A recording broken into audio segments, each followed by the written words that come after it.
but we're both Christians. Okay. You know what? I'm not like either one of you. By most metrics, the Phelps are better Christians than you know. They're not the hypocrites, which They're not is the exactly hypocrites, what we're right? talking about. They actually walk the walk and Which talk the talk. really brings us to the next point in kind of what you were talking about with regard to hypocrisy. Sure, sure. Well, let's talk about abortion. Because I think there's some serious hypocrisy going on. Let's talk about sex. Okay.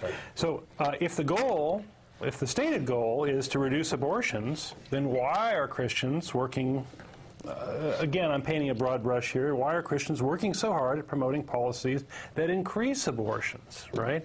They're sabotaging birth control methods and sex education. There's the abstinence-only thing. There's sex ed being sabotaged, morning after pill, gag rules,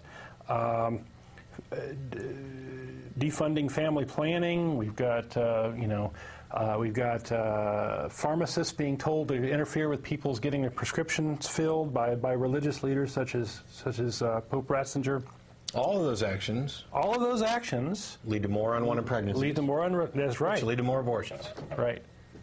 I realize that that they're not the cause of it. That by denying somebody contraception, you're not the cause of the abortion. That's still a choice that they end up making. Fine. I agree 100%. You don't even need to call in with that crappy apologetic. The real thing is you're imposing your moral values on other people, and then the end result is contrary to what you're trying to achieve. It's hypocritical. Right, it's self-defeating. Right. And there's lots of countries that have had very good success, and when we've had family planning and these sorts of things, we actually reduce the number of unwanted pregnancies and reduce the number of abortions. Yeah. Meanwhile, abstinence-only programs like they have in Lubbock, Texas, have resulted in some of the highest rates of sexually transmitted diseases in teens and unwanted pregnancies in teens. Right. Abstinence works. Abstinence-only doesn't. Get over it. It's a fact. I don't know why do people keep raising this? It's kind of like the creation evolution thing in schools. Mm-hmm. Drives me crazy. There's no point in raising it anymore. You lost. Get over it. Come up with some evidence to support what you want to put in there. Show how it is science. Then we can talk, right? Come in the front door. Yeah. Don't deceive us. Look, evolution hasn't explained everything yet, so therefore God did it. No. That's not the way things work. Right. And your idea that your God doesn't want people to have sex outside of marriage and is opposed to contraception, so we're going to teach abstinence only. Sorry, that doesn't work either. And what it is, in fact, is you imposing your moral values, which I don't think are moral values at all, on other people. And you're doing it by legislation. You're doing it. And then you're not taking responsibility for the consequences of that public policy. I thought the whole point of Christianity was that people are free to choose whether or not they're going to follow God.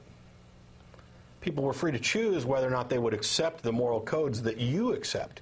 And yet what you're doing is attempting to enforce those moral codes out of some, I don't know, misguided notion that this is a Christian nation. If you mean that this nation is primarily made up of people who are Christians, you're right. If you mean it was founded on Christian principles, you're wrong. 100% wrong. Completely wrong. People called in before early on would say things like, well, haven't you ever read the Bible? Yeah, haven't you ever read anything else? Yeah. What are the first three words of the Constitution of the United States? We the people. Yep. That's where our rights derive from. When President Bush goes on to say that he wants to appoint judges that understand that our rights are derived from God, he's committing treason. He's sworn to uphold the Constitution, and he's violating it right there. His faith-based initiatives, his wanting to put judges in there, that to me is treason, because the Constitution, there were votes among the Founding Fathers about whether or not include language that specifically addressed God. And in every case, God was voted out of the Constitution. The only addressment of religion in the Constitution is Article 6, where it says that no religious test shall ever be required for any public office, period. Don't tell me the Constitution mentions God because at the end it says in the year of our Lord. Sorry, that's dog really don't lame. hunt. That's really lame. Yeah. Get back to your rights. So on the abortion question, I've raised this question: why are there these people's behavior of actually trying to increase abortions or trying to increase something at odds with their claim of wanting to reduce abortions. And my answer, which you're welcome to call in and tell me I'm wrong and tell me a better answer, I'd love to hear a better answer, is that the Christians want to increase the population of believers, and abortion is just a means to an end. That they want to manipulate women into making more babies, and if those babies are poor and ignorant, that's okay. That's all the better, because they're easier to indoctrinate. So if they're in the business of creating poverty, that's fine. If they're in the business of creating ignorance, that's fine.